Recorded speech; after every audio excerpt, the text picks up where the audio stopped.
സന്തോഷ്, എന്തൊക്കെയാണ് കണ്ണൂരിൽ നിന്നുള്ള വിവരങ്ങൾ?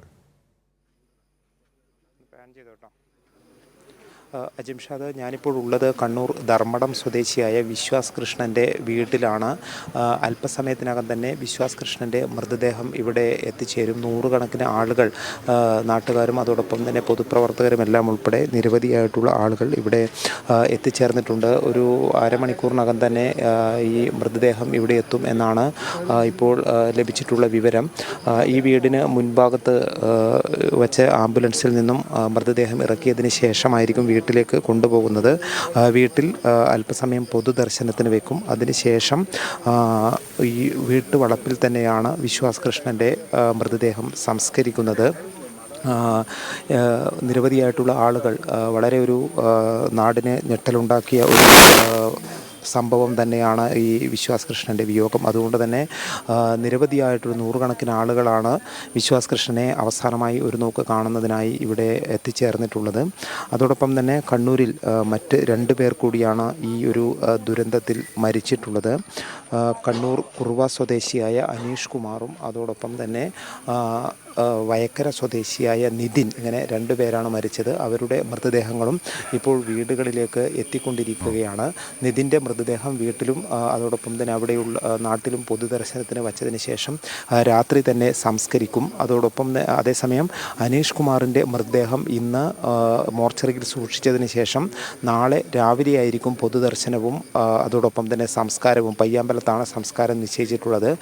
ഇത് രണ്ടും നാളെ ആയിരിക്കും ഉണ്ടാവുക. ഈ അനീഷ് കുമാറിൻ്റെ സഹോദരൻ വിദേശത്ത് നിന്നും എത്തേണ്ടതുണ്ട്. അതുകൊണ്ടാണ് സംസ്കാരം നാളത്തേക്ക് മാറ്റിവെച്ചിട്ടുള്ളത്. ഈ 3 വീടുകളിലും അതോടൊപ്പം തന്നെ ആ പ്രദേശങ്ങളിലുമെല്ലാം തന്നെ ഒരു ദുഃഖം തളം കെട്ടി നിൽക്കുന്ന വലിയ ഒരു പ്രത്യേക ഒരു സാഹചര്യം തന്നെയാണ് നിലനിൽക്കുന്നത്. നമുക്കിവിടെ കാണാൻ കഴിയുന്നുണ്ട്. ഈ വിശ്വാസ് കൃഷ്ണൻ്റെ 9 മാസം മുൻപാണ് വിശ്വാസ് കൃഷ്ണൻ ഈ കുവൈറ്റിലേക്ക് ജോലിക്കായി പോയത്. ഭാര്യയും 3 വയസ്സുള്ള ഒരു മകനുമാണ് വിശ്വാസ് കൃഷ്ണൻ ഉള്ളത്. അതുകൊണ്ട് തന്നെ ഒരു വലിയൊരു ഞെട്ടലിൽ തന്നെയാണ് നാട് ഉള്ളത്. അതോടൊപ്പം തന്നെ ഇവിടെ ഈ കണ്ണൂർ, ഇത് ധർമ്മടത്താണ് ഞാനിപ്പോൾ ഉള്ളത്. കണ്ണൂർ നഗരത്തിനോടടുത്ത് ചേർന്നാണ് കുറുവ എന്ന് പറയുന്ന സ്ഥലം. കുറുവയിലാണ് അനീഷ് കുമാർ. ഏതാണ്ട് 24 വർഷമായി കുവൈറ്റിൽ ജോലി ചെയ്യുകയാണ്. 1 മാസം മുൻപാണ് ലീവ് കഴിഞ്ഞ്, അവധി കഴിഞ്ഞ് തിരിച്ച് കുവൈറ്റിലേക്ക് മടങ്ങിയത്. ഇത്തവണ പ്രവാസം മതിയാക്കി മടങ്ങി വരാനുള്ള തീരുമാനവുമായാണ് ഈ അനീഷ് കുമാർ കുവൈറ്റിലേക്ക് പോയത്. അങ്ങനെ ഒരു മടങ്ങി വരവില്ലാത്ത വിധം ദാരുണമായ ഈ സംഭവത്തിലൂടെയാണ് അനീഷ് കുമാറിന് ജീവൻ നഷ്ടപ്പെട്ടത്. അതോടൊപ്പം തന്നെയാണ് പയ്യന്നൂരിനടുത്ത വയക്കര സ്വദേശിയായ നിതിൻ്റെ ഒരു വിയോഗവും. നിതിൻ 4.5 വർഷം മുമ്പാണ് കുവൈറ്റിലേക്ക് പോയത്. ഒരു വീട് നിർമ്മാണത്തിനായി വീടിൻ്റെ ഒരു അടിത്തറ കെട്ടിവച്ചിട്ടുണ്ട്. നിതിൻ വീട് നിർമ്മാണം പൂർത്തിയാക്കാതെയാണ് ഇപ്പോൾ ഈ ഒരു വിയോഗം ഉണ്ടായിരിക്കുന്നത്. അങ്ങനെ 3 കുടുംബങ്ങളിലും, ഈ കണ്ണൂരിൽ ഉള്ള 3 കുടുംബങ്ങളിലും ഒരു വലിയ ഒരു ഞെട്ടലിൽ തന്നെയാണ്. അത് വിശ്വസിക്കാൻ കഴിയാത്ത ഒരു അവസ്ഥയിലാണ് ഈ കുടുംബാംഗങ്ങളും നാട്ടുകാരുമെല്ലാം തന്നെ ഉള്ളത്. അജിംഷാ, തീർച്ചയായും സന്തോഷ്, അതുപോലെ തന്നെ ഈ എപ്പോഴൊക്കെ ആയിരിക്കും സംസ്കാരം നടക്കുക? ഇന്ന് തന്നെ എല്ലാ കണ്ണൂർ ജില്ലയിലുള്ള എല്ലാവരുടെയും സംസ്കാരം ഇന്ന് തന്നെ ഉണ്ടാകുമോ, അതോ നാളെയും മറ്റന്നാളുമായുള്ളവരുടെ ആരുടെയെങ്കിലും ഉണ്ടോ സന്തോഷ്? അജിംഷാദ്, ഈ കുവൈത്തിലുണ്ടായ ഈ തീപിടുത്തത്തിൽ കണ്ണൂർ ജില്ലയിലുള്ള 3 പേർക്കാണ് ജീവൻ നഷ്ടപ്പെട്ടത്. ഒന്ന് ധർമ്മടം സ്വദേശിയായ വിശ്വാസ് കൃഷ്ണൻ്റെ വീട്ടിലാണ് ഞാനിപ്പോൾ ഉള്ളത്.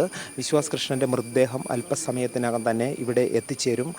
നൂറുകണക്കിന് ആളുകൾ വിശ്വാസ് കൃഷ്ണനെ അവസാനമായി ഒരു നോക്ക് കാണുന്നതിനായി ഇവിടെ എത്തിച്ചേർന്നിട്ടുണ്ട്. വീട്ടിൽ തന്നെ അല്പസമയം പൊതുദർശനത്തിന് വച്ചതിന് ശേഷം വീട്ടുവളപ്പിൽ തന്നെ വൈകാതെ തന്നെ വിശ്വാസ് കൃഷ്ണൻ്റെ മൃതദേഹം സംസ്കരിക്കും. മറ്റൊന്ന് കണ്ണൂരിലെ കുറുവ സ്വദേശിയായ അനീഷ് കുമാറാണ്. അനീഷ് കുമാറിൻ്റെ മൃതദേഹവും വൈകാതെ തന്നെ, ഒരുമിച്ച് തന്നെയാണ് അവിടെ നിന്നും ഇങ്ങോട്ട് ആംബുലൻസ് പുറപ്പെട്ടിട്ടുള്ളത്. അതുകൊണ്ട് വൈകാതെ തന്നെ കണ്ണൂരിൽ എത്തും. കണ്ണൂരിൽ ഇന്ന് ഹോസ്പിറ്റലിലെ മോർച്ചറിയിലാണ് അനീഷ് കുമാറിൻ്റെ മൃതദേഹം സൂക്ഷിക്കുന്നത്. നാളെ രാവിലെയാണ് പൊതുദർശനവും സംസ്കാരവും നിശ്ചയിച്ചിട്ടുള്ളത്. 3-ാമത്തെ ആൾ പയ്യന്നൂരിന് അടുത്ത് വയക്കര സ്വദേശിയായിട്ടുള്ള നിതിനാണ്. നിതിൻ്റെ മൃതദേഹം മൃതദേഹവും അല്പസമയത്തിന് തന്നെ വീട്ടിലെത്തും. വീട്ടിലും അവിടെ അടുത്തുള്ള ഒരു പ്രദേശത്തും പൊതു ദർശനത്തിനുള്ള സൗകര്യം ഒരുക്കിയിട്ടുണ്ട്. നിതിൻ്റെ മൃതദേഹവും ഇന്ന് രാത്രി തന്നെ സംസ്കരിക്കും. അനീഷ് കുമാറിൻ്റെ മൃതദേഹം മാത്രമാണ് പൊതുദർശനവും അതോടൊപ്പം തന്നെ സംസ്കാരവും നാളത്തേക്ക് നിശ്ചയിച്ചിട്ടുള്ളത്. അജിംഷാദ്.